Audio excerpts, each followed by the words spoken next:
20 years of flawless teamwork at Babel collapsed in one morning. Hands in unison, voices in high. When workers opened their mouths and heard strange sounds come out.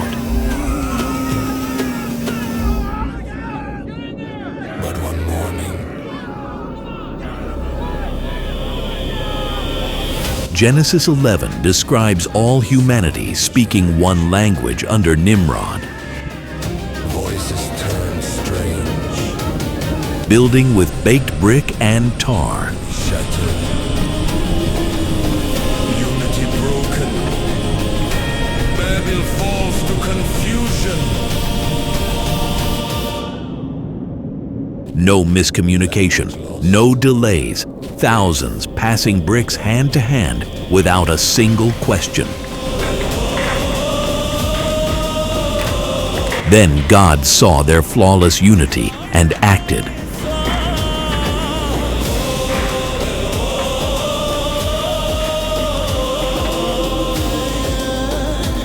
One sunrise, their speech became 70 different languages.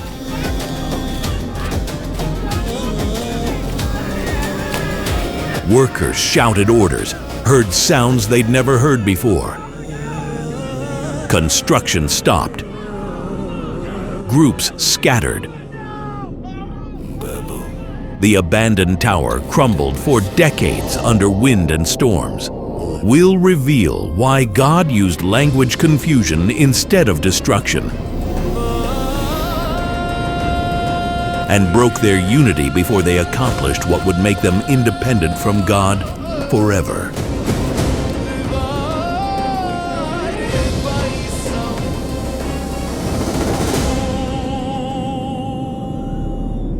The 20 years of perfect teamwork at Babel.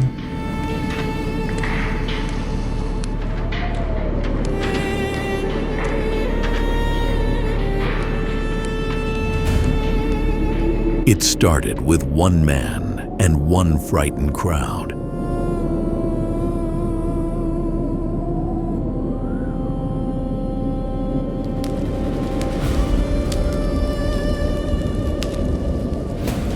Asher was 23 years old when Nimrod climbed onto that rock. He sat with his young wife Miriam, holding their infant son close as the sun bled red across the plain of Shinar.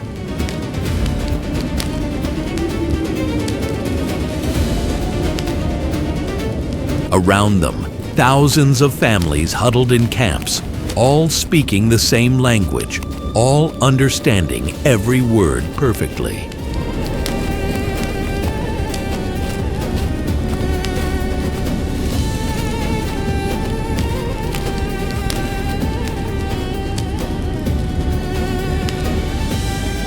Asher's hands still ached from yesterday's work, digging irrigation ditches, but his heart ached worse. God had commanded them to spread across the earth, fill it. But every time Asher looked at the empty horizon, fear grabbed his throat.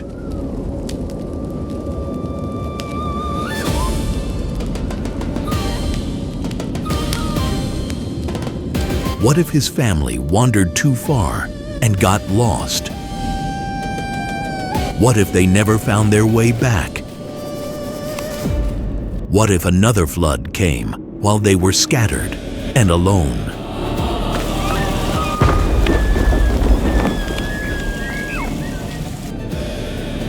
Miriam whispered the same fears while rocking their son to sleep each night.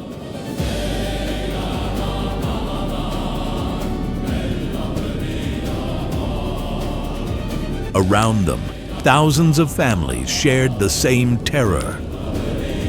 Fear spread like sickness through the camps.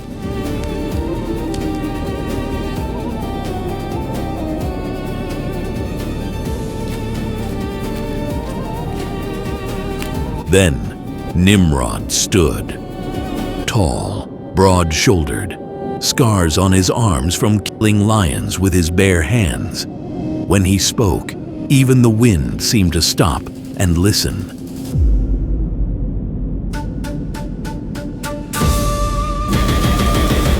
I see the fear in your eyes.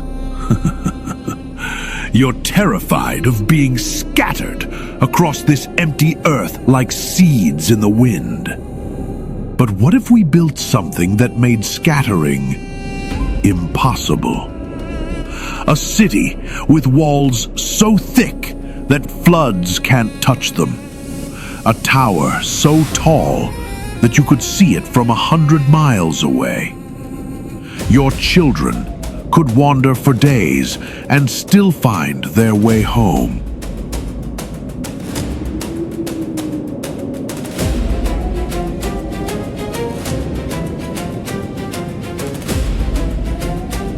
How high would it need to be?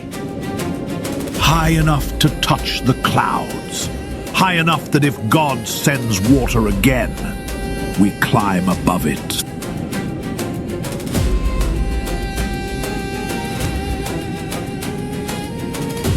What about God's command to fill the earth? We'll be strong first, united first.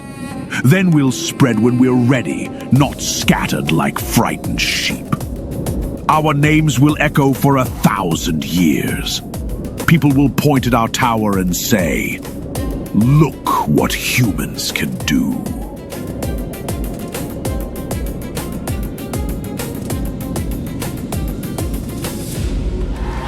The crowd erupted. Asher jumped to his feet, clapping and shouting with everyone else. His blood pumped hot with excitement. Finally, a plan that made sense. Finally, protection that didn't depend on hoping God remembered them out in the wilderness somewhere. That night, he lay awake beside Miriam, staring at the stars through the tent opening. His evening prayer felt shorter than usual. The words came harder. His mind kept drifting to visions of the tower climbing into the sky, to the safety it would bring, to the greatness they would achieve together.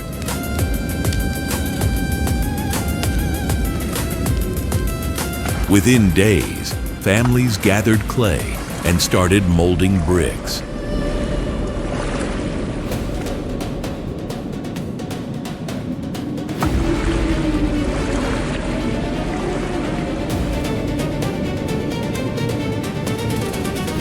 Asher volunteered immediately.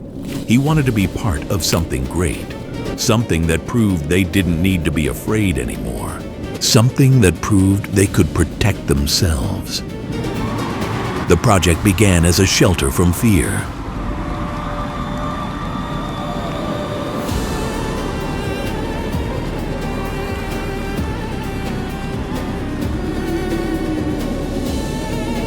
But Asher felt something else growing in his chest as the first bricks baked in massive fires.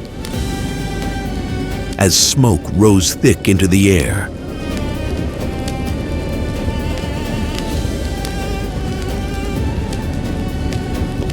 as the work truly began. Pride, raw and powerful. And he liked how it felt. When the work started, Asher felt something inside him change. As smoke came out from the kilns like prayers, but Asher had stopped praying.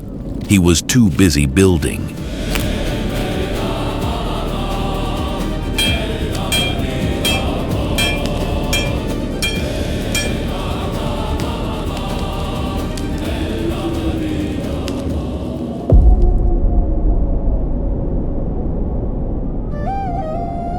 Asher's hands turned black with tar by the end of the first month.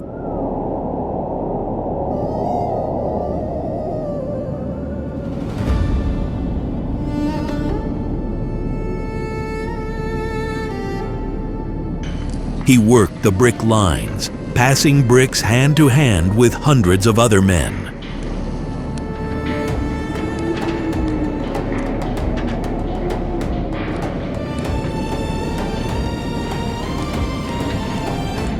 Behind him, women mixed clay.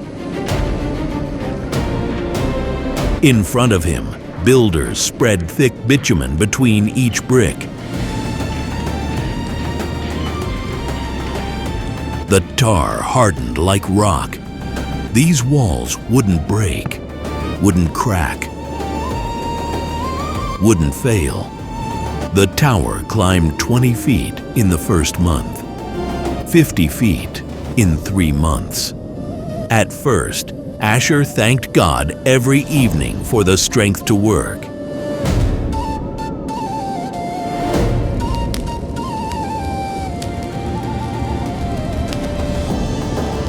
But as the tower grew, his prayers shrank.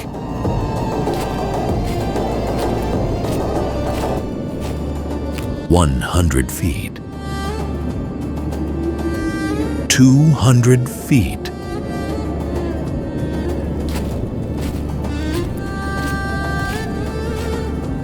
You can see it from 5 miles away now.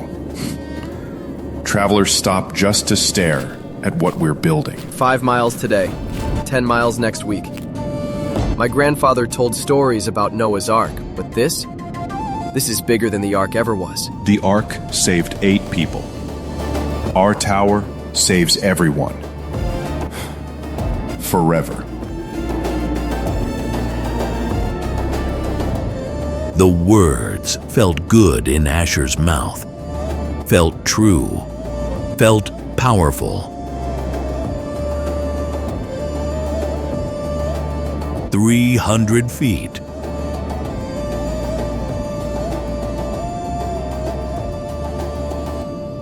"400 feet.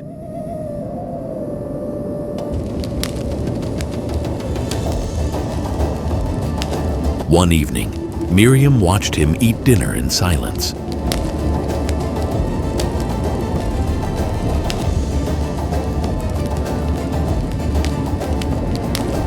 He'd started eating without bowing his head, without thanking God for the food. Just grabbed bread and started chewing, mind already back at the construction site. She said nothing, but her eyes held questions he didn't want to answer.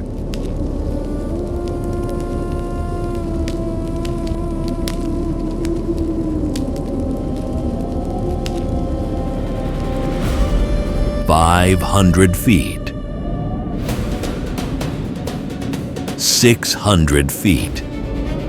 The tower's shadow stretched across the plain like a giant's finger pointing at heaven. Workers walked taller now, spoke louder, stopped bowing their heads before meals. Asher noticed he stood straighter when he walked through the camps, held his tar-stained hands higher, like badges of honor.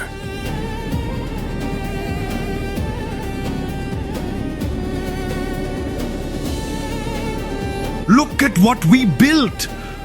Not miracles, not divine help, just human strength and human skill.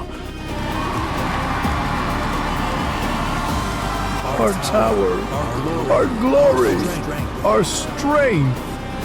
Asher chanted with them, fist raised in the air, voice hoarse from shouting.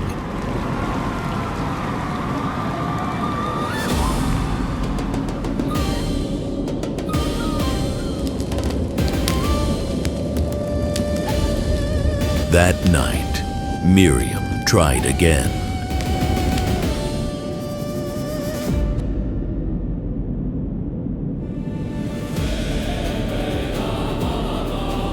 You didn't pray again today. You haven't prayed in a week.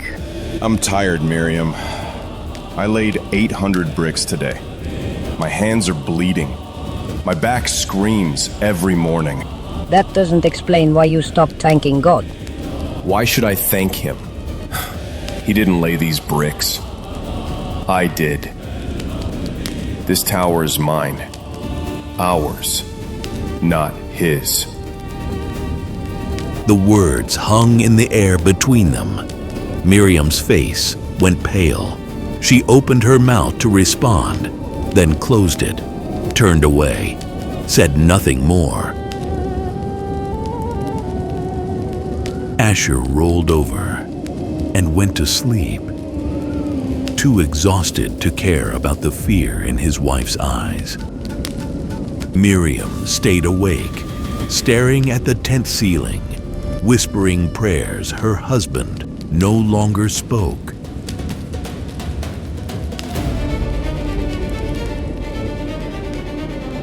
The tower reached 650 feet.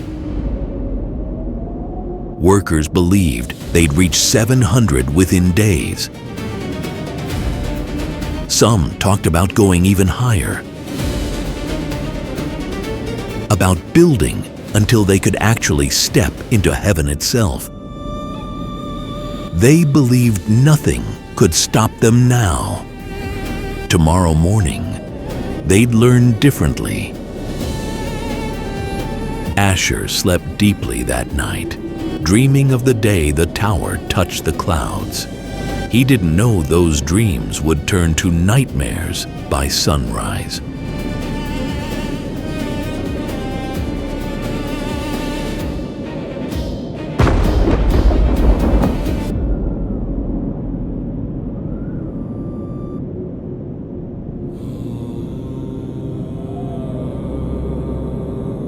Asher woke to screaming. Not danger screaming, confusion screaming,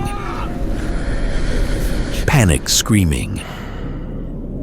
The sound of thousands of people suddenly unable to understand each other.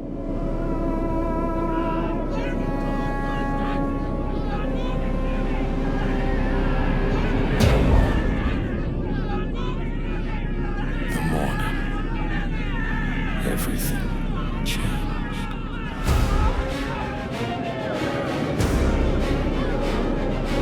He sat up fast, heart pounding. Voices once united Strange sounds poured from his mouth when he tried to speak.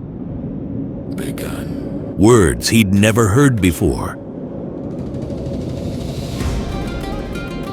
His own voice speaking a language that didn't exist yesterday. Miriam stared at him, eyes wide with terror. Prevash mortal quentum stellum. Kava nu stretch pellim mortash. Caret novas bellum prevash. Lost meaning. Nasto pelum sortav baresh.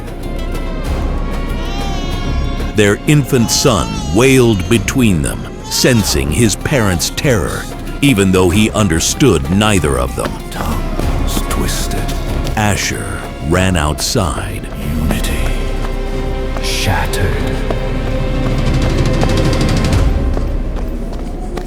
The tower trembles. The construction site had erupted into complete chaos. The morning.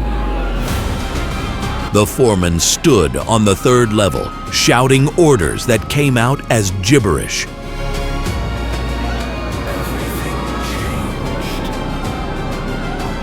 Below him, workers dropped bricks and tools, staring at each other with growing panic. Everything changed. A father grabbed his son's shoulders, shaking him, trying desperately to make the boy understand words that had transformed overnight into meaningless sounds. Everything changed. Havamortash Prevash Stellum Norvas. Mastoru cuenta prevash stellum. Quen mortal provash stellum cavash.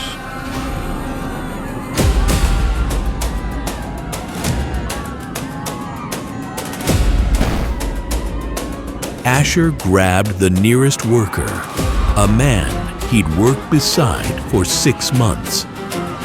Kilar mestovash nar.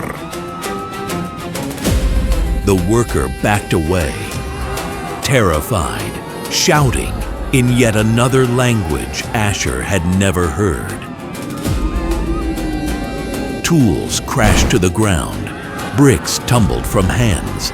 The organized lines of brick passers, the heart of the entire operation, broke apart completely.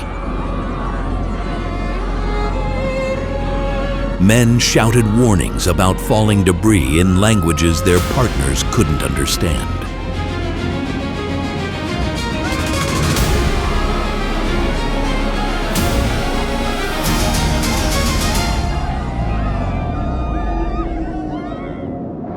A brick fell from the 7th level, nearly killed someone who couldn't understand the warning cry.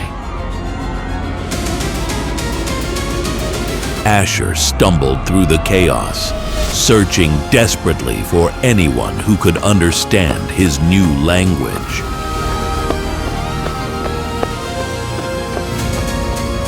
Finally, a man responded. They grabbed each other like drowning men grabbing driftwood. At least one person could understand him. At least he wasn't completely alone. But when Asher ran back to his tent, Miriam stood outside holding their son. Speaking in sounds that meant nothing to him anymore. Her mouth moved.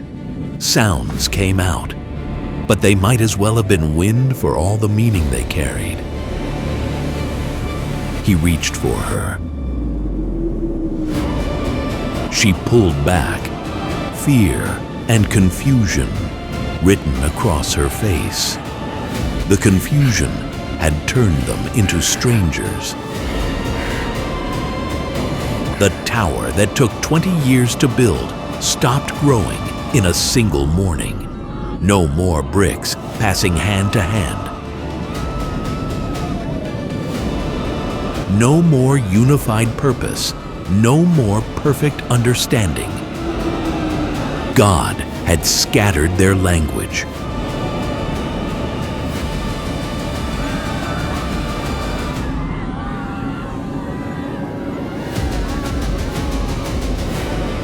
Soon, he'd scatter their people. And Asher stood in the middle of it all, unable to speak to his own wife, unable to comfort his crying son, unable to do anything except watch his world fall apart.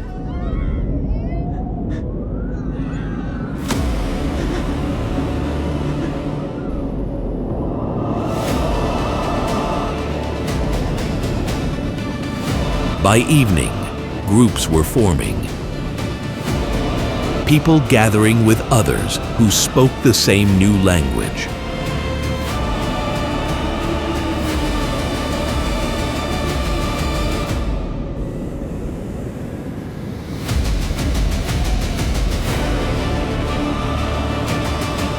And Asher faced an impossible choice.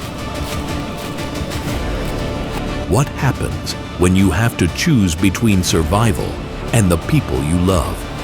Keep watching to see what Asher decides next will haunt him for 23 years. Keep watching.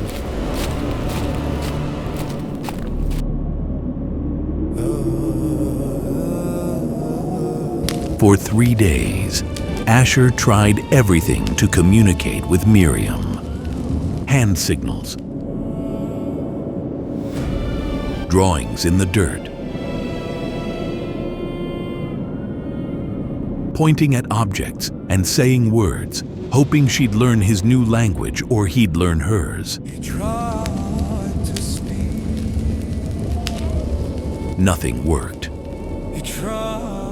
to speak. Their mouths formed different sounds now. Their ears heard different meanings. We're lost. Their son cried constantly, sensing his parents' desperation, but too young to understand why his family was breaking. Each word a stranger. On the fourth day, Asher's language group prepared to leave. The group leader gathered everyone who could understand him. For the tower.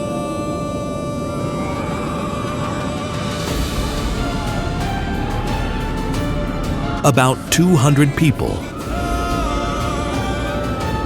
families, young couples, old men and women, children, all speaking the same new tongue. Heaven wept and Babel broke. All preparing to abandon the city they'd worked so hard to build. We leave tomorrow at sunrise. Pack everything you can carry. We're heading east toward the mountains. What if some of us have families who speak different languages? Then you choose. Come with us and survive, or stay with them and starve alone. The words hit Asher like a fist to the stomach. Choose between his language group and his family, between survival and love, between strangers he could understand and a wife he couldn't. That night, he sat outside his tent with Miriam. They couldn't speak, but they could still sit together, could still hold hands.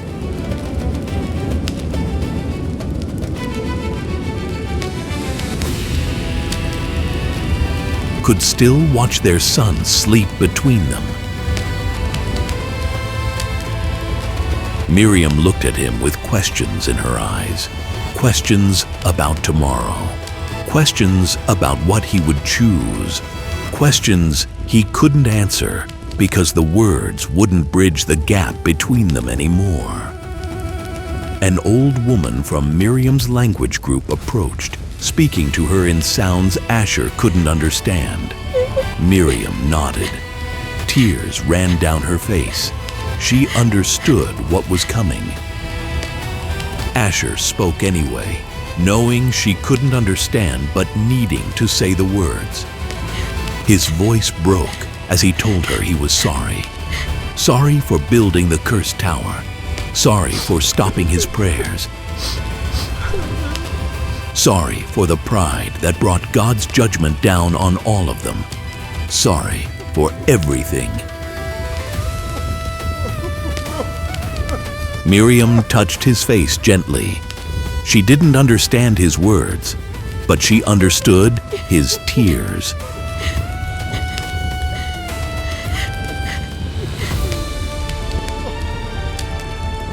Sorry for everything. Sorry for what we built. Asher.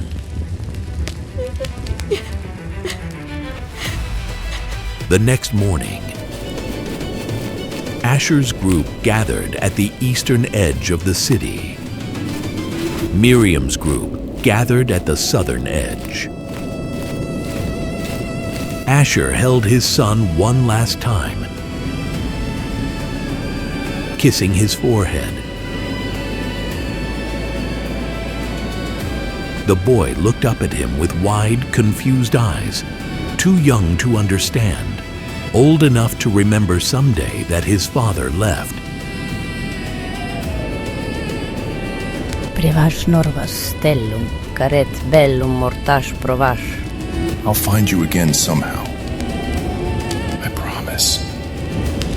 I'll spend my whole life looking. She didn't understand, but she nodded anyway. He turned and walked away. Every step felt like dying.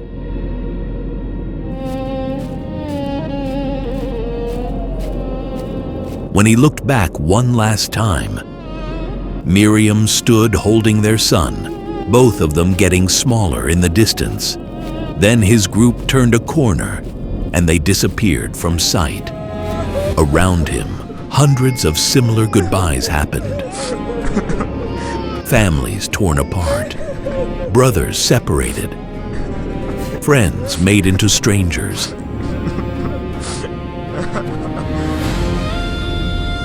The group scattered in all directions. East, west, north, south. Behind them, the tower stood silent and abandoned, already beginning its slow death.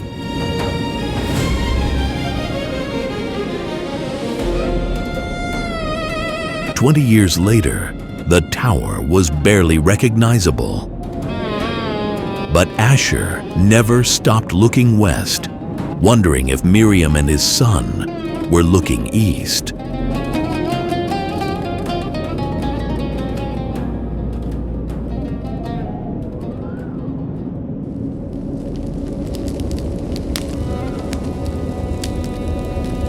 "23 years after Babel fell, Asher sat by a fire in the eastern mountains. Gray streaked his beard now. His hands, still stained with traces of tar that never fully washed away, held a cup of water. The stains had faded over the years, but never disappeared completely. Physical evidence of his rebellion, a permanent mark. Across from him sat his second wife, Talitha, and their daughter, Zara. Different family, different life. But every night before sleep, Asher still whispered Miriam's name into the darkness. Zara poked the fire with a stick, sending sparks into the dark sky. Father, tell me about the tower again. Why didn't God just destroy it? Knock it down with lightning? Because he was saving us from ourselves. If he destroyed the tower, we would have just built another one. Prouder, taller, more defiant. The confusion broke something deeper than bricks. It broke our pride. Zara didn't fully understand, couldn't understand. She'd grown up scattered, speaking one language among many, knowing from birth that humans needed God. But Asher remembered differently. He remembered what it felt like to believe humans didn't need anything except their own strength.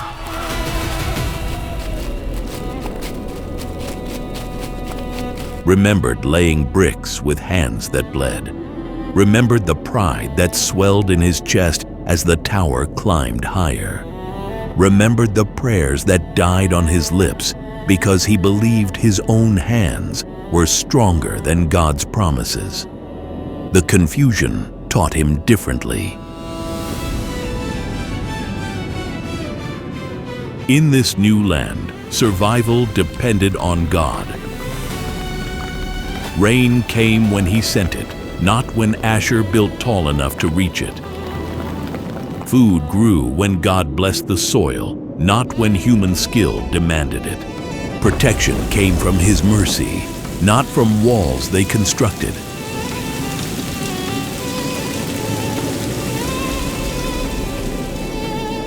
Asher had learned to pray again, every morning, every evening. Words of thanksgiving for breath, for sunrise, for another day of life. Words he'd once considered unnecessary.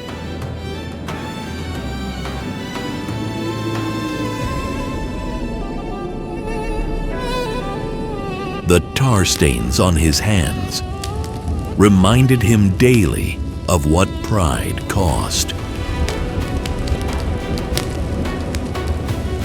He thought about Miriam constantly, wondered if she'd remarried, wondered if their son, now 23 years old himself, the same age Asher had been when the tower fell, ever asked about the father who left, wondered if they remembered him at all. Sometimes travelers came from the south. Asher always asked if they'd seen a woman named Miriam with a son who'd be about 23 now. They never had. God could have killed everyone at Babel. Fire from heaven. Earthquake splitting the earth. Simple, dramatic, complete destruction. Instead, he scattered them, broke their unity, forced them across the earth they'd refused to fill. And in that scattering, Asher found something he'd lost while building the tower. Humility, the ability to bow his head without shame.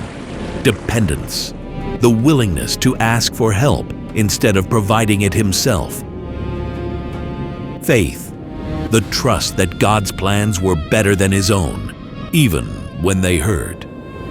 He bowed his head before meals now. Taught his daughter to pray before sleeping. Thanked God for water, for fire, for the family he had left, even while grieving the family he'd lost. Zara fell asleep beside the fire, her breath steady and peaceful. Asher watched the flames dance. Somewhere far to the west, beyond mountains he'd never cross, Miriam might be sitting beside a different fire. Teaching a son, now a man, about the same tower, the same morning, the same scattering.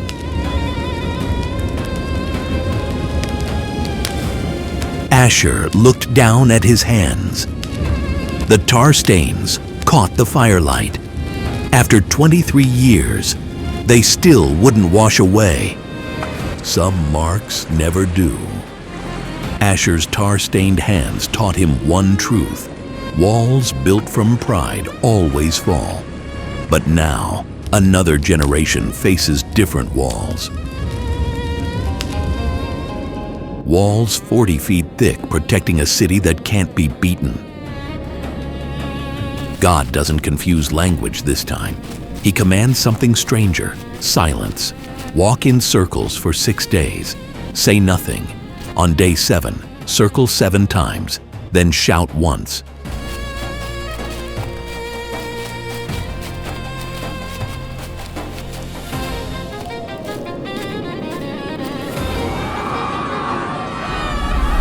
"40-foot walls fall straight down into dust.